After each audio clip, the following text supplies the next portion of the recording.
Welcome back to Limbus Company Identity and Patch Note Analysis, featuring me, Tylotl. So, this time, we've got 2 identities, 2 egos, and a couple of various patch notes to go over for this upcoming update, since it is the mid-chapter after all. So, let's get started with the 2-star identity, Boatworks Fixer Sinclair. 수리분이신가요?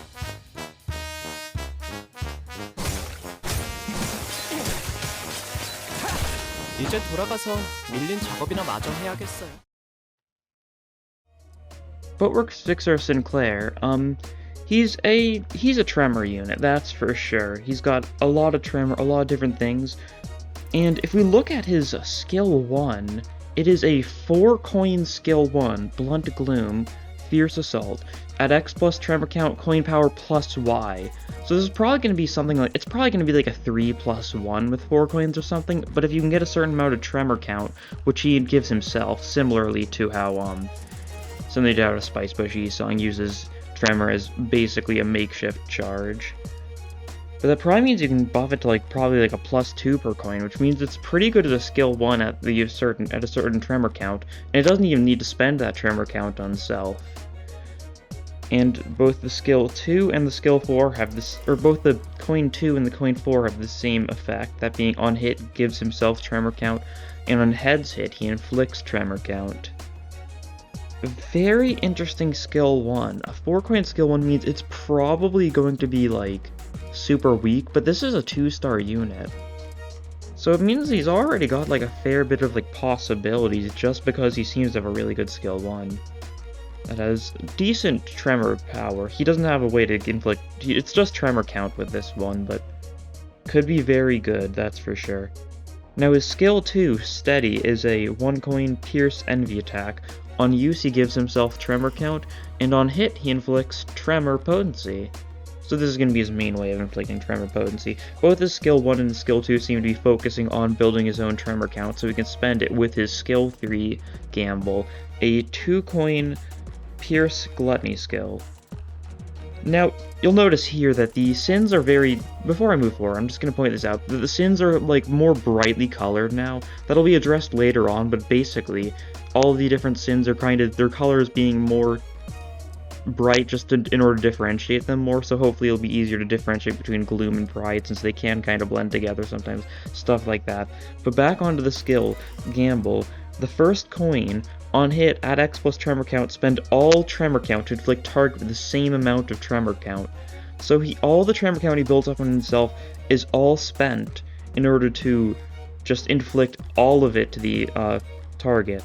Now, we're going to have to see just how much tremor count he can build up, but if so, this could be a very good tremor count unit. We've got a lot of good tremor units, but there's not too much units that are very good at building up the tremor count beyond, LCCB Ishmael's skill 3, or skill 2.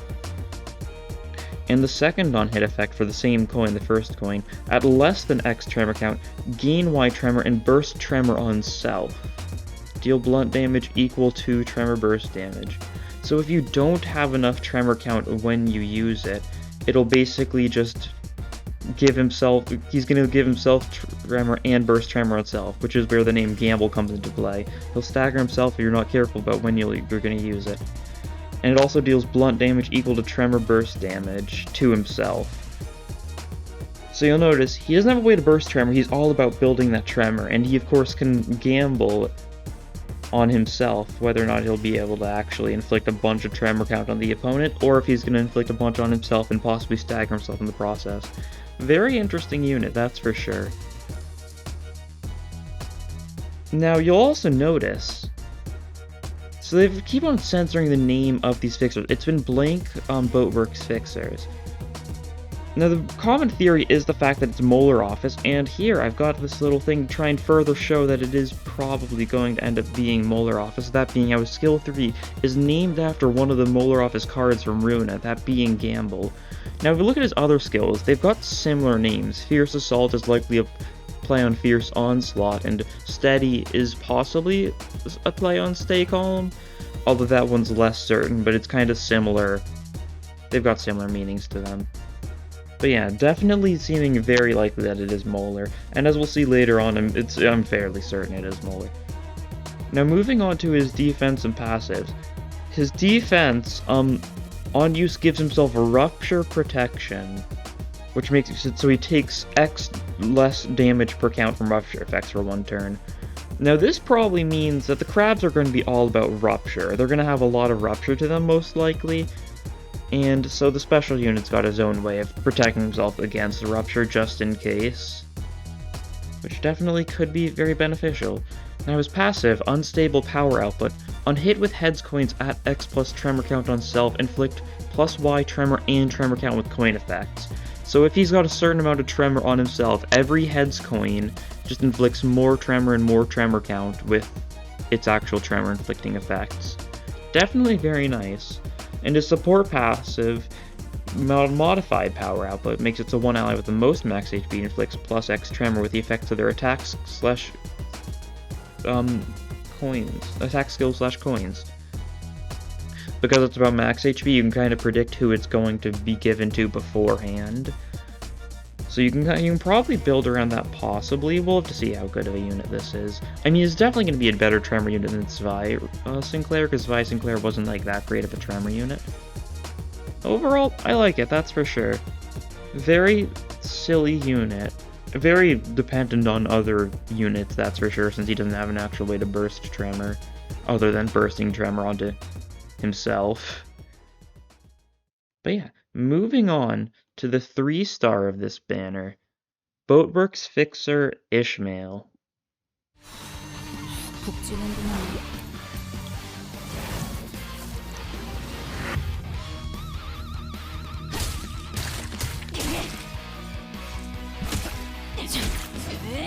스크랩 드라이버를 좀 더 개조해봤죠. 아무래도 역시 이걸로 그 큰 놈을 잡아봐야겠어요. Boatworks Fixer Ishmael is very similar to Sinclair, a tremor unit, but she is also a sinking unit, kind of pairing the two hand in hand here.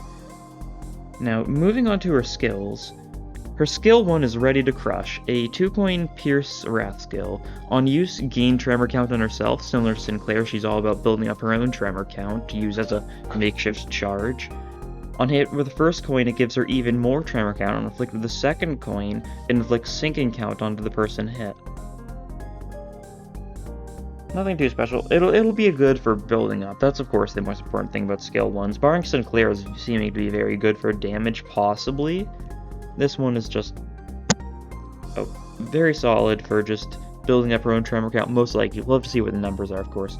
Now, her skill 2 is Explosive Blast, a 2-coin Pierce Sloth skill.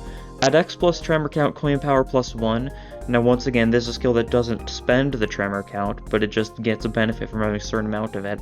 And first coin inflicts tremor count and gains tremor count, and the second coin inflicts sinking and defense level down. Definitely very good for debuffs. You'll notice this unit is pretty solid as far as debuffs go, that's for sure. Because her skill 3, Risky Judgment, a 3-coin Pierce attack, that is Gloom. Add X plus tremor count, coin power plus 1, plus Y, once again. And if target is X plus sinking, deal Y% more damage. And then skill 1, inflict sinking count, coin 1, inflicts sinking counts. Coin 2, inflict sinking, and then you can spend tremor count to inflict fragile, and the same as coin 2, force coin 3. So you can get some fragile off with this unit, which is very beneficial to have because it's fragile next turn. Even if she ends up getting a low speed roll, and I wouldn't be surprised if this is going to be a slowish unit, because that's what tremor often is.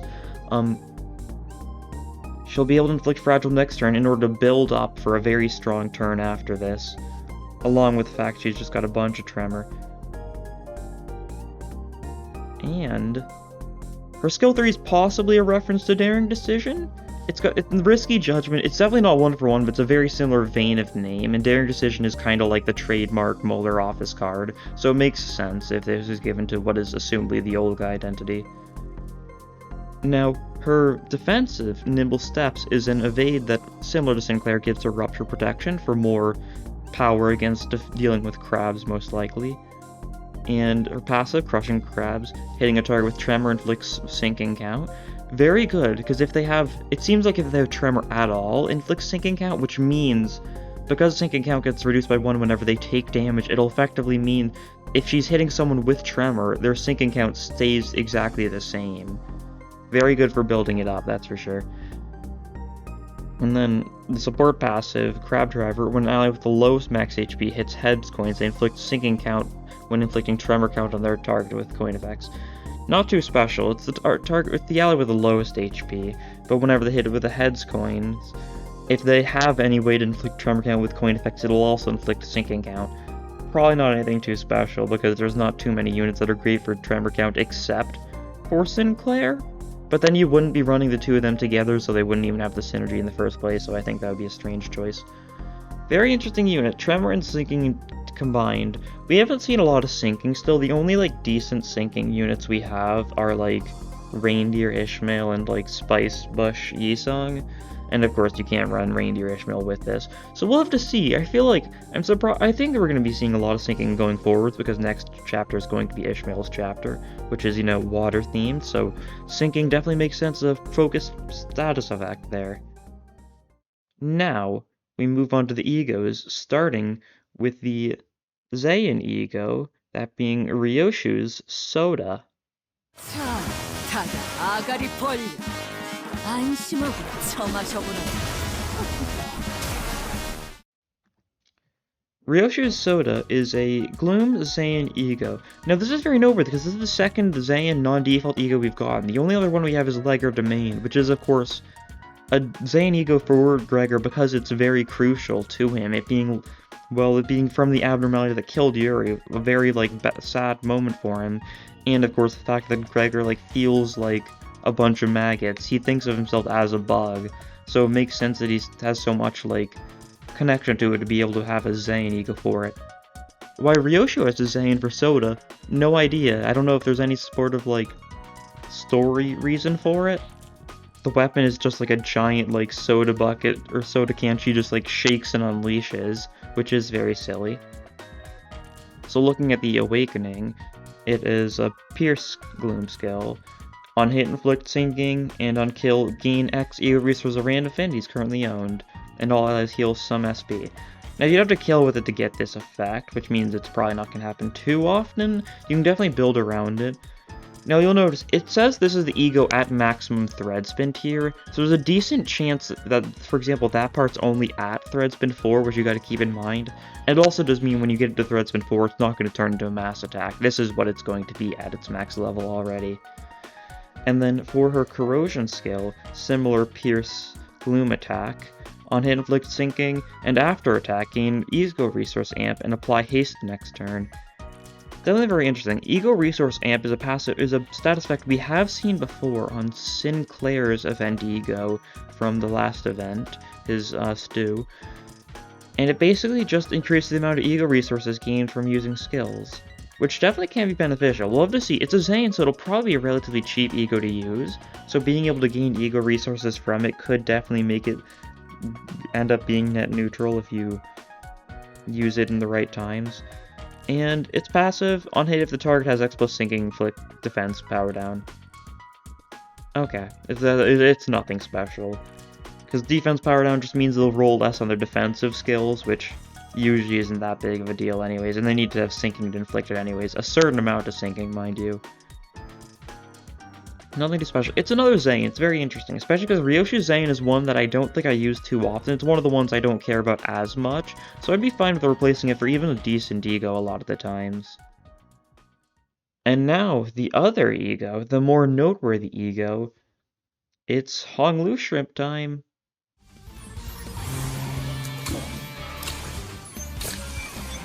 자, 변신 완료. 만선이에요.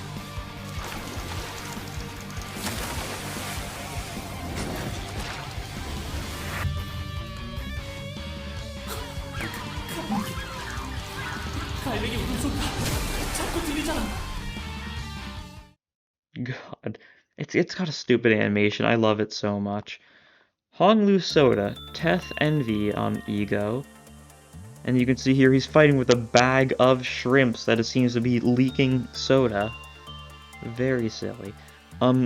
For the Awakening skill, it's a blunt skill, and you'll notice there's quite a few different things here, which is very interesting because Head's attack end, heal 2 allies with the lowest HP percentage for a certain amount of HP. Tail's attack end, heal the 2 allies with the lowest SP for X HP. But on a crit attack end, heal the ally with the lowest HP and SP. Now this doesn't have any way to actually increase his crit chances, and I don't think Hong Lu has any poise or anything on any of his identities unless I'm mistaken. So the only way you'll actually trigger this is if you would get poise from, say, Mirror Dungeon effects, which definitely is a possibility. But it seems unlikely.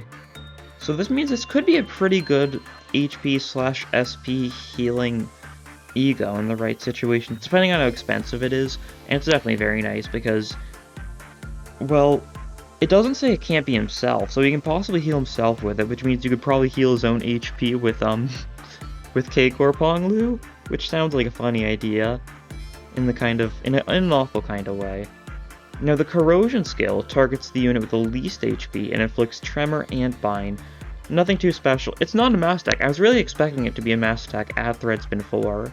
Once again, this is what it's going to be at Threadspin 4, so... But the Ego passive is probably the most noteworthy part. Seagull Squawking of the Distant Seas. When an enemy is defeated, the ally with the least SP heals XSP. Whenever an enemy is defeated, the amount of SP healed increases by Y, and the amount is reset at the start of the new wave. Now, this doesn't specify that Hong Lu needs to defeat the enemy, so basically, anytime any unit dies, person with the worst SP heals SP, and that amount builds up over the course of every wave, just to be more and more SP. Now, of course, makes it so this ego is kind of awful to use with some of the negative SP units, but if not, this is a very good way to keep your sanity up if you're using a lot of ego spam, that's for sure. Could be very beneficial in Hard Mirror Dungeon 2, especially because if you're trying to run optimal Hard Mirror Dungeon 2, you're probably running Hong Lu anyway for K-Corp. Or possibly, his Ting Ting for the Skill 3's Clash Power. Yeah, very interesting egos. So now it's time to get into the patch notes, starting with the patch notes for the event itself. So the duration, it's going to be 2 weeks starting this event, and you'll have 3 weeks to claim the reward, so 1 week after it events. And you need to clear the main story, Canto 4, the entire thing, in order to access this event, because it's going to take place afterwards. So, during this event period, you earn bus modifying scrap. Similar to the Bongi plushies, this is the main currency, and you can gain various rewards based on the number of scrap you've accumulated. So, for 2 weeks, you earn bus modifying scrap by clearing stages and dungeons in the event and main story, based on the encapsulation consumed, so once again similar to Bongi plushies.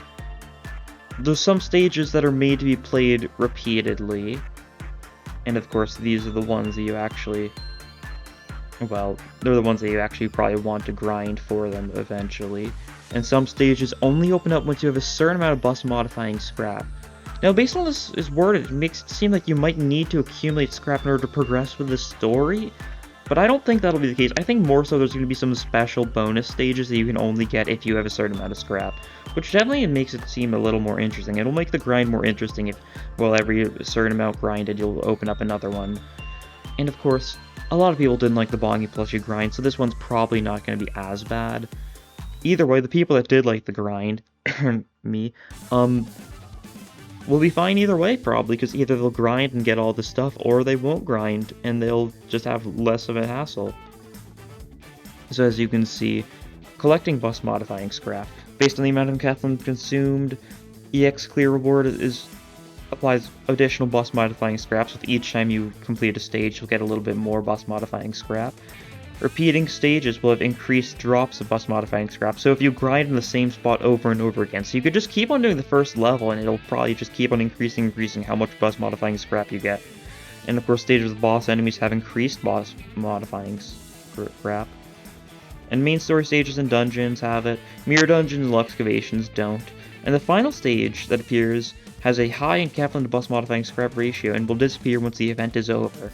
So it's going to be a stage that you can't repeat, because the thing is, you can still go back, and you can still keep on doing the Hell's Chicken dungeon, but whatever this final stage is for the event, you won't be able to go back to even when the event ends, and like, there's no reason to go back to the Hell's Chicken dungeon, so fair enough. And this stage does not count towards the chapter completion reward, so it's probably going to be Mirror Dungeon 2 hard levels of difficulty if I had to guess. Special scraps. Stages where you can gain bus modifying scrap with a small chance to drop a rare horseshoe. The drop rate is higher in S.E.A. event stages than main story missions, and it's instantly turned into 20 bus modifying scrap. So basically you just have a chance to get more scrap whenever you get a horseshoe. Just a little bonus mechanic, I guess. Now, if you look closer at the image provided there, we can see a good view of the UI here. We can see gather scrap, stage, recollect story, same type of stuff, scrap box to claim rewards. And once again, they're centering the name of this building. However, if you take a look right here, you can see a little symbol on this wall that appears to be the symbol for the Molar office. It's a little tooth. At least it's a tooth shape. It doesn't have the same details to it as the Molar office symbol does, but it's probably just the new Molar office symbol. So it's almost certainly gonna be Molar office, unless they're just all doing this to bait us off. It's gonna be Molar office. Now, continuing with the patch notes, having Identities and EGOs from the event gets you more bus modifying scrap, and it's of course the 2 event reward and the 2 extraction ones. So in case you don't know, Boatworks Fixer, Ishmael, and Soda Honglu you get from the extraction, so you have to actually get them for the extraction. And then, but Sinclair and Ryoshu you get from the actual event itself, from building up your amount of scrap. And they're adding some more details about it. So it's additively, it's not multiplicatively for the amount of scrap bonus. And you just need to be simply on the team, you don't even need to participate in the battle. I'm pretty sure you did need to participate in the battle for Hell's Chicken, so they probably made that change. You're not forced to use the same, 4 people if you want to do the optimal grind. You can just bring them, but not even need them. And this doesn't apply to the EX clear rewards, which is fair enough. So looking at the event rewards, you can see 3 weeks, so you'll have a week afterwards. And once the event ends, you'll no longer be able to earn it. But you can still keep on doing the mid-chapter and the events. And you'll notice here that we actually see a little map, so we now know that this is taking place in U-Corp, which is pretty much exactly what we were all expecting. It was either U-Corp or T-Corp because it had to be next to the sea. And T-Corp is probably not going to be important until Chapter 6, if you had to guess, because it's almost certainly going to be Heathcliff Chapter, because Victorian England, of course. That's all for the event patch notes, but now we have the general patch notes to go over. Server maintenance, normal time, target extraction for the 2 new things, and target extraction for Ryoshu, so you can get the Ryoshu stuff if you want. There's nothing too special. I mean, if you particularly want the red eyes, this is the time to go for it. But once again, you shouldn't do extractions for the sake of ego, because you've got awful chances. I guess if you're missing Kurokuma Ryoshu and you want that, that's your excuse to use Duke of it. And of course, Honglu and Ishmael being added to the general extraction, so you can just get it anywhere. New update content. We've already read the thing on that. That's the same image as before. But major changes. Offense and defense level, tier 4 uptight, and thread spinning changes. So they're making a bunch of changes to these things in order to kind of balance it better. Because there's been some issues. Notably with Red Sheet, Sinclair, and G-Corp Gregor, where a lot of their changes added to Update 4 didn't really work properly, so they're changing it. So Sinclair, instead of giving 7 talisman, it just inflicts more rupture count with the second coin. Fair enough. It was a weird effect because it spends 5 on self to give 7, but it's equal. The amount given is equal to the amount spent. So it didn't really make sense anyways. I don't even think it worked. That's why they're changing it. And for Gregor, they're just changing it so it's based on rupture potency instead of rupture count for do the more damage, which makes it a lot easier to trigger. Something like the battery could be enough to trigger it in the right circumstances, which is good. There's another thing that's going over in detail about exactly what was changed. There was a lot of random things that were changed for the sake of it, but it's mostly just minor changes to offense and defense levels of random skills, so there's no need to go into depth. You can check it if you want. So, major changes. They're changing a bunch of things here. Lasangre de Sancho, heal by X% damage dealt, didn't activate. And it is on hit instead of heads hit, actually. So that's a lot better, because heads hit for Sangre de Sancho was kind of awful, because it never gets heads for some reason. Heathcliff Body Sack gains attack power up on kill instead of after attack. Oh well, that's fine. Body Sack's been kinda gutted a little bit recently. It happens, it was really funny. It was only really good against Baba Yaga, if I'm gonna be honest. Just building up stupid amounts of power, and you can't even see Baba Yaga in Mirror Dungeon anymore, so I'm not too bothered by it being nerfed. Drive is apparently was bugged to work at below 50% of each. Oh no, it's bugged to work at above 50% when it's supposed to work under 50%. Brainwave Focus occasionally activated at the start of the turn. Heal percentage didn't work for G-Corp Gregor, and Merciful Support Passive didn't activate. So some more major changes. So, completing Mirror Dungeon 2 hard difficulty now allows users to collect Mirror Dungeon 2 normal difficulty rewards. So you can now just keep on doing Mirror Dungeon 2 hard if you want to, but you'll just gain the normal difficulty rewards, so there's not really a reason to do it beyond the once per week. Manager level expanded.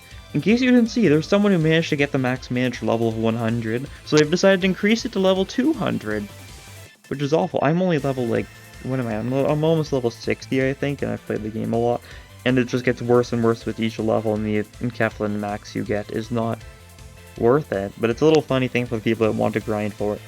Game engine version update.